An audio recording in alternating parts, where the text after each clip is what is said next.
Roberto, encantado de volverte a recibir. Es que creo que la Caja es una institución muy importante. Es clave, o sea, es para nuestra paz social, es la solidaridad, es la salud. Y no ha sido bien manejada la Caja. Un montón de leyes, un costo administrativo que nadie lo visualiza, ¿verdad? Instalaciones en hospitales que muchas están sobredimensionadas. Se habla de hospitales que tienen todavía un espacio grandísimo, pero el problema son los especialistas también, los médicos. O sea, la clave no es tener grandes edificios y con grandes instalaciones.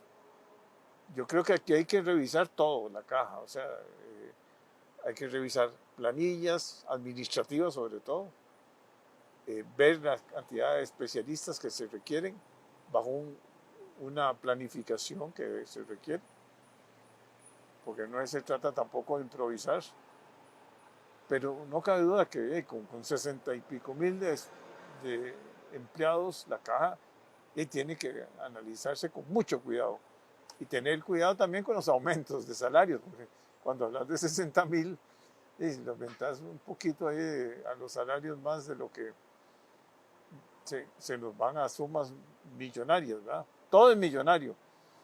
Por eso habíamos hablado de tener un director o un presidente ejecutivo,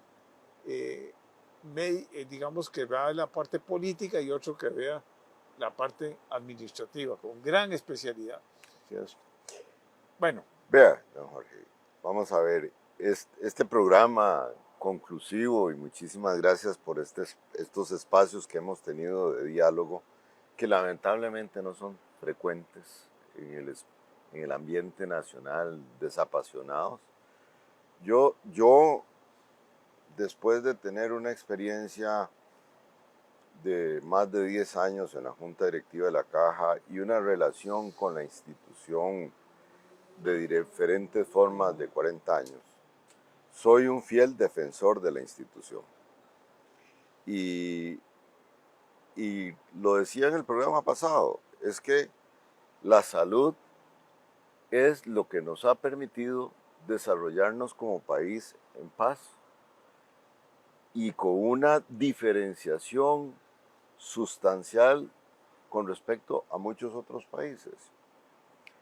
El punto está en que hay una inflexión en los políticos costarricenses que empiezan a ver la institución en los últimos 30 años como un punto de su agenda política para ganar respaldos electorales.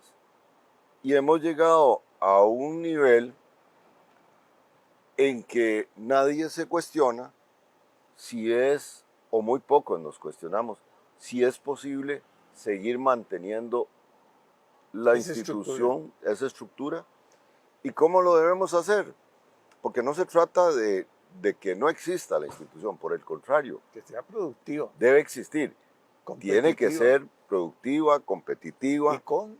Y que se conozcan los resultados. O sea, claro, y aquí es donde uno extraña la fortaleza de la Contraloría General de la República, dando informes al país de la verdadera situación de la institución. No informes complacientes con la auditoría interna, no, informes reales como ellos han dado, pero que solo se conocen a lo interno de la institución. En uno de los programas, o en los dos, yo he señalado críticas a la Sala Constitucional por lo que he dicho que ha sido la judicialización de la medicina, que es uno de los problemas que tenemos por sus costos. Sin embargo, el problema tiene un origen, y esta falta de discusión sobre los problemas institucionales es lo que evade poder decirse con precisión. Fíjese que la la institución tiene un listado oficial de medicamentos de alrededor de 640 medicamentos. Suma más, suma menos. Acuérdense, soy abogado. Pero de esos 640 medicamentos, hay cerca de 40 medicamentos que son obsoletos. Que incluso algunos de ellos solo se fabrican para la institución. Y algunos de esos medicamentos ya le he dicho a la institución que no se van a fabricar más. Y tengo la autoridad moral para decirlo, porque precisamente el año pasado, ante los problemas con la Sala Constitucional, yo presenté una moción que se aprobó para hacer un congreso científico de médicos y de especialistas que discutieran conforme a las patologías que enfrentan los ciudadanos o los habitantes, porque eso no es un problema de los ciudadanos, es de los habitantes, y determinaran una valoración de ese mosaico, digamos, de medicinas. De medicinas, exactamente. Porque es necesaria esa revisión.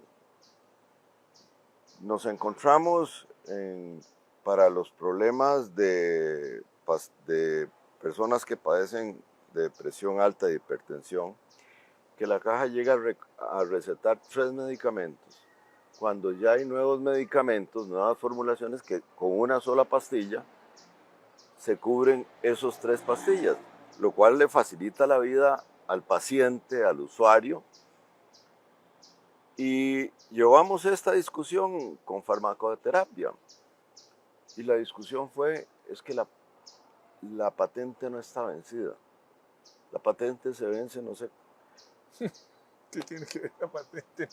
Tenemos que esperarnos a la patente, a que venza la patente para que farmacoterapia institucional empiece a analizar si compra ese producto o no, para poder comprar no la marca, sino el principio activo, genérico como se llama. Pero obviamente esto genera otros problemas. ¿Por qué? Porque el paciente no sigue el tratamiento recomendado por el médico por ese exceso de pastillas o porque las pastillas no son lo suficientemente convenientes, y entonces se vuelve un enfermo crónico que termina costándole más a la institución. Aquí venimos al problema de la Sala Constitucional, el médico responsable le dice al paciente, mire, ese medicamento que le va a dar la caja no sirve, el que usted necesita pues, es cuesta más porque tiene que irlo a comprar, pero vaya a la Sala Constitucional y ahí se lo dan. Se recetan. ¿Sí? O sea, la sala recetando. Bueno, basado en el criterio de ese médico. Como circunstancia está bien, pero esto señala lo que hemos venido conversando usted y yo, de la necesidad de este debate nacional respecto de la institución.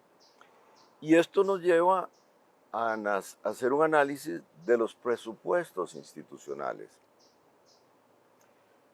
¿Cuánto es el presupuesto de la institución para este año? Que es un número que no se dice, pero también es un número tan grande que muy pocas personas tienen capacidad para entenderlo. Son 5.900.000, y aquí tengo el dato, 5.936.000 colones. Millones de colones. Sí. ¿Verdad?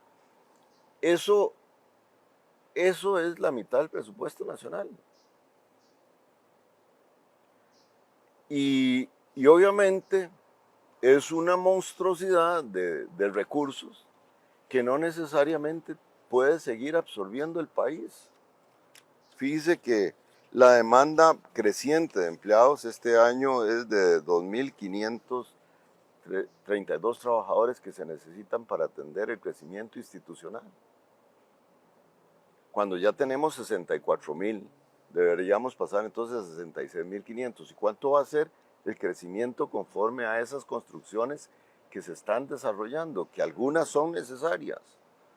El hospital de Cartago es necesario, el hospital de Limón es necesario. Pero muchos se pueden hacer por etapas. Pero no en las dimensiones que se están haciendo. Dicen que ahí hasta un jardinero tiene oficina con aire acondicionado y que muchos de esos misceláneos y administrativos, que en otro tiempo, que en otros lugares es un solo salón y no necesitan estar ahí. Posiblemente se puede hacer en otras circunstancias, ¿verdad? Vea, de ese presupuesto, casi el 63% se lo llevan salarios. Salarios u otros beneficios salariales. Pero el monto presupuestado de salarios es de 1.600.000.000.000 de colones. Son sumas que están fuera de la capacidad de comprensión de todos nosotros. Pero para que tengamos una dimensión de esto, frente a estas situaciones, la respuesta política es que el Estado pague la deuda. ¿De dónde? Bueno, como si el Estado fuera una empresa privada que produce dinero. Sí. El Estado no produce dinero. El Estado lo que produce son acciones para quitarnos el dinero que nosotros producimos a usted y a mí y a todos los costarricenses. ¿A través de qué? A través de los impuestos, Sí. básicamente. Bueno, fíjese que la deuda que se está discutiendo con el Estado y que me correspondió discutirla con el ministro de Hacienda en una buena disposición, es de 3.600.000 colones. Esa es la deuda del Estado reconocida. Y el ingreso tributario del 2022 fue de 7.600.000 colones. La mitad se va. Y eso era igual al 16% del PIB del 2022. O sea, que la caja, que en este momento esa deuda tiene un crecimiento alrededor del 23% anual, prácticamente es poco más del 6% del PIB. Es impagable. Es impagable porque el Estado y el presidente con gran tino lo ha dicho. Cuando fuimos a decirle, necesitamos recursos y que pague la deuda, y el presidente nos dijo, díganme ustedes cuál ministerio cierro. Porque sobre esta base debería cerrarse la mitad del Estado costarricense. Entonces, ¿o cuáles impuestos aumentamos? ¿O aumentamos las cuotas obrero-patronales? Eso significa desempleo. Eso significa una crisis para todo el país. Entonces, esto obliga a varios aspectos. Uno, a un debate nacional sobre la situación de la institución. Dos, a una despolitización de la institución. ¿Por qué despolitización?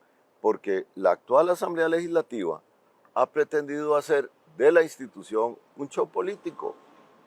Y ese show político lo que ha impedido es que la actual administración pueda trabajar en las mejoras institucionales, en meterle mano a este tema, en poder discutir desapasionadamente cómo construimos infraestructura acorde con la demanda actual y una visión de crecimiento. Pero además han impedido con el cuento de la privatización el poder utilizar la capacidad instalada que ha generado el país.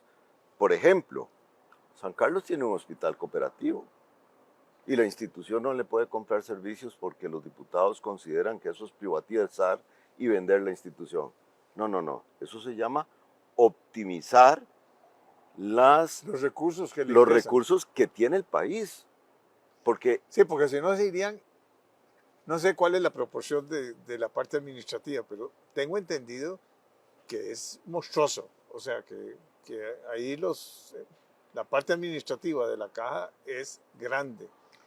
Y entonces el costo administrativo es grande. Mire, yo le diría que el costo administrativo no es el problema. El problema es que la institución no tenga sistemas de control, no tenga un verdadero sistema de costos, no tenga un verdadero sistema de medición, Ni de rendición de cuentas, de entonces. rendición de cuentas. Mire, en el 2012 se aprobó un aumento salarial que costó 220 mil millones de colones. Y por eso está enjuiciada la junta directiva, procesada, y el actual gerente financiero.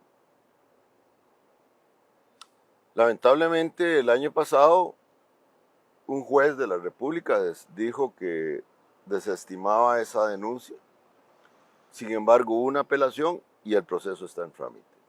Ese mismo gerente financiero es el que induce a la junta directiva ahora, en el 2022, a un nuevo aumento salarial que yo no discuto si se merece o no lo merecen los empleados. Yo creo que todos trabajamos y esperamos una retribución adecuada. Pero el tema no es ese.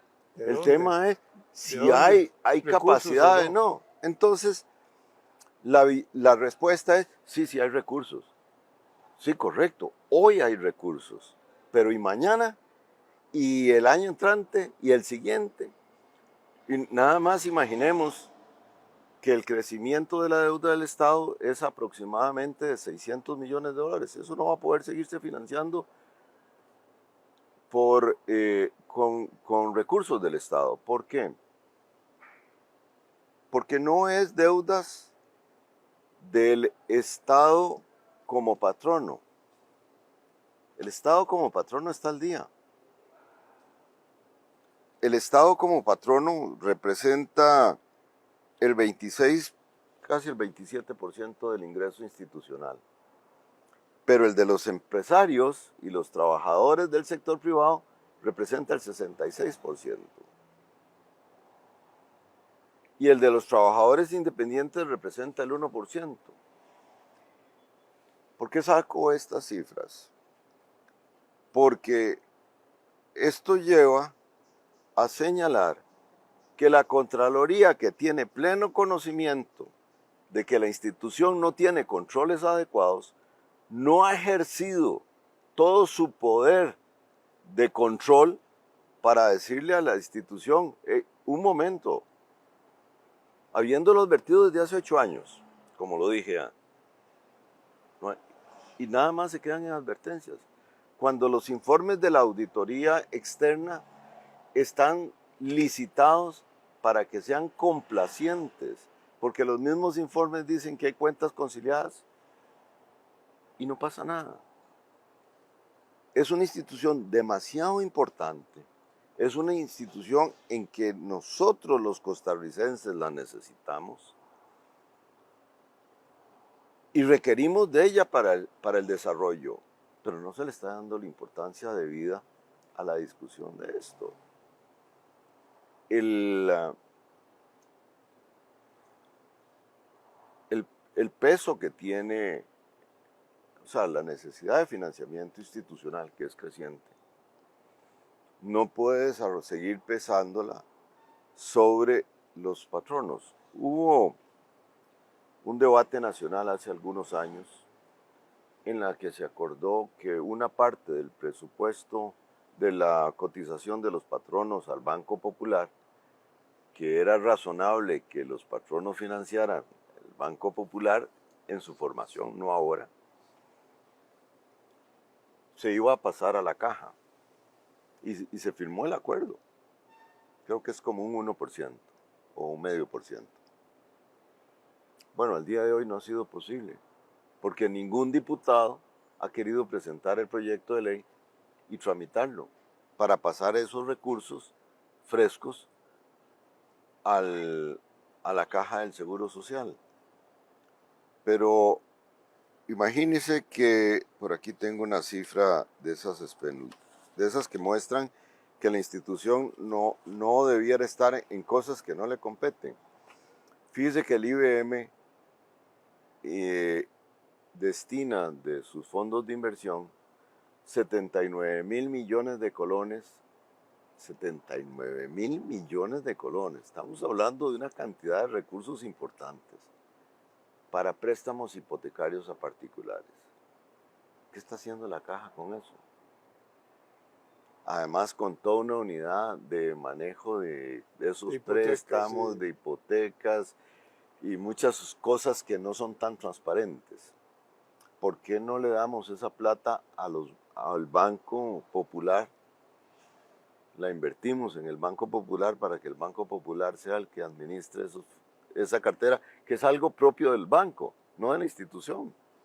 Entonces, vea como si hay posibilidades de racionalización del gasto, de búsqueda de soluciones, sin tener que decir que tenemos que desaparecer la institución. No. La institución bajo ninguna circunstancia puede desaparecer, pero sí necesitamos tener este debate nacional. Y no entiende uno cómo los empresarios, los sindicatos, el sector cooperativo, que es un sector tan importante, o el sector solidarista, no está discutiendo estos aspectos de fondo sobre la verdadera situación institucional.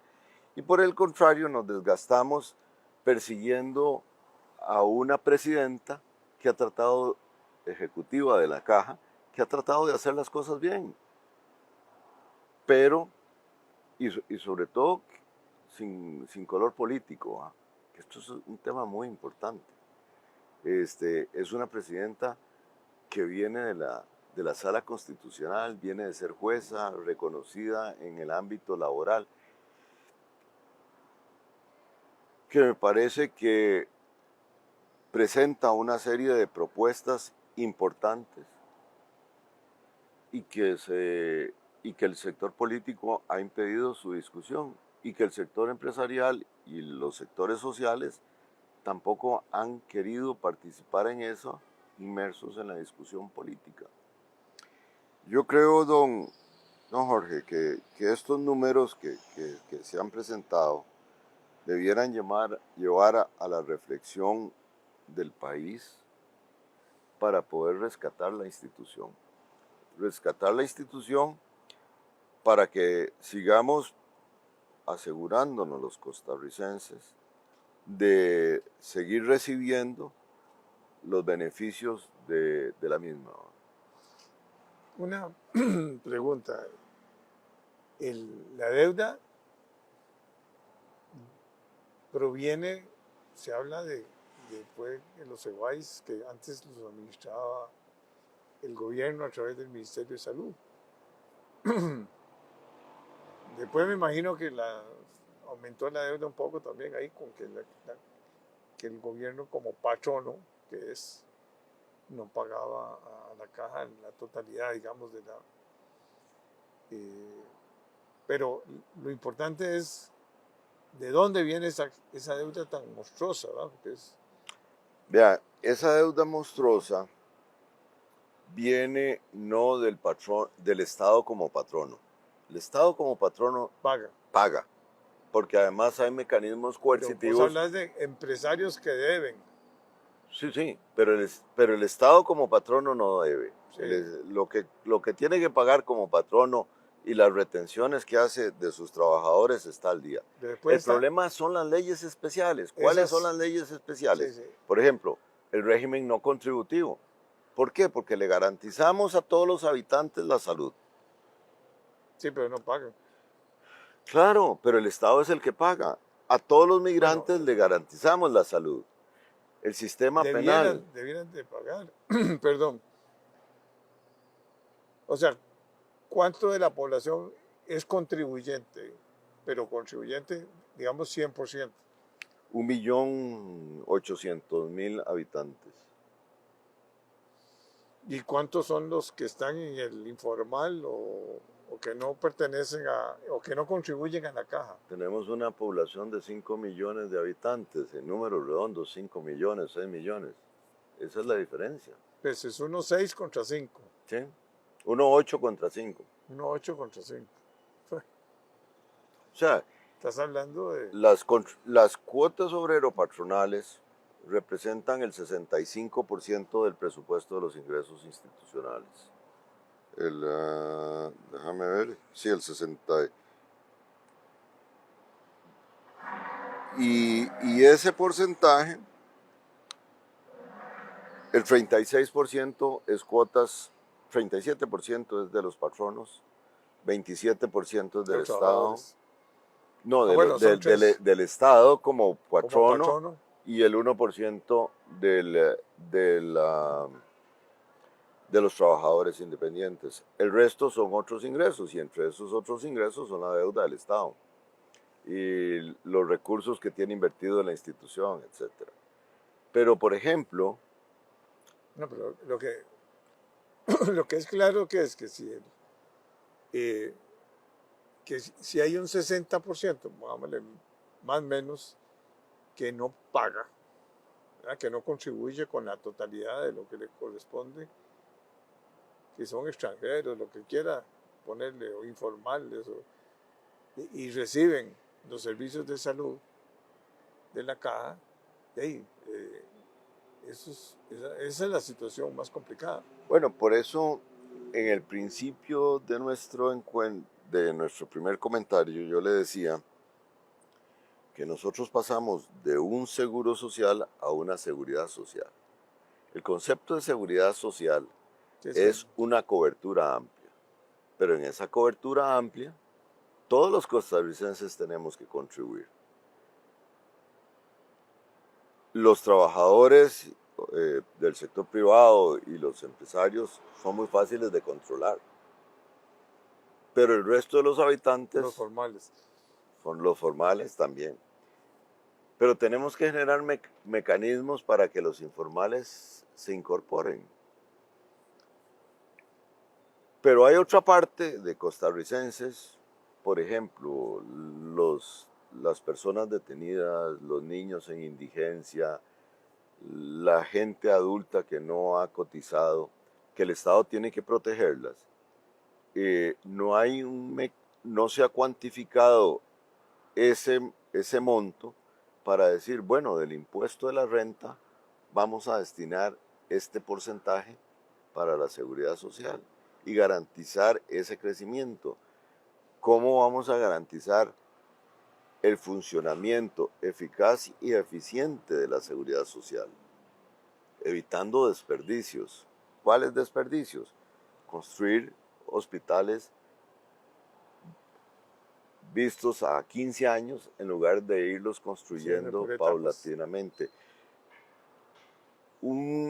Tener una soberbia institucional de creer que Que la solo. planificación institucional es suficiente cuando esta es una institución que abarca todo el país y que debiera ser coordinada con el Ministerio de Planificación Nacional, porque esa es la visión, ¿verdad? En suma, Jorge, yo creo que este programa lo que debe llevarnos es a señalar la necesidad de que los costarricenses podamos debatir esta problemática para asegurar el funcionamiento de la Caja del Seguro Social y asegurar que nuestro sistema democrático basado en la salud y en la educación siga siendo el eje y el norte de este país. Bueno, Roberto, ya me dejaste más preocupado. Eh, yo no sabía esa dimensión de esos números.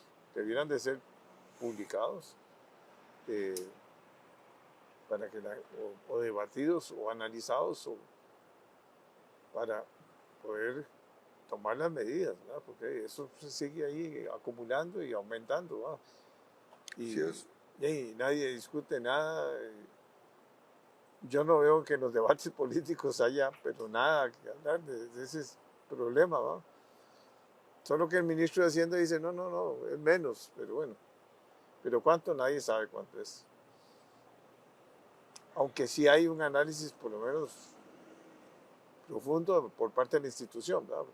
Bueno, hubo una revisión y se logró determinar que había 300 millones que se le estaban cobrando al Estado que no correspondían, porque eran facturas dobles o se le cobraban, No, pero en las sumas que estamos hablando, pero ya son, sí son enormes. Y no se puede seguir dando un servicio de calidad y oportuno, con costos altos hasta cierto punto, mientras no se arregle esta situación de la deuda. así es. Bueno, Roberto, muchas Encantado, gracias. Jorge. Encantado de verte.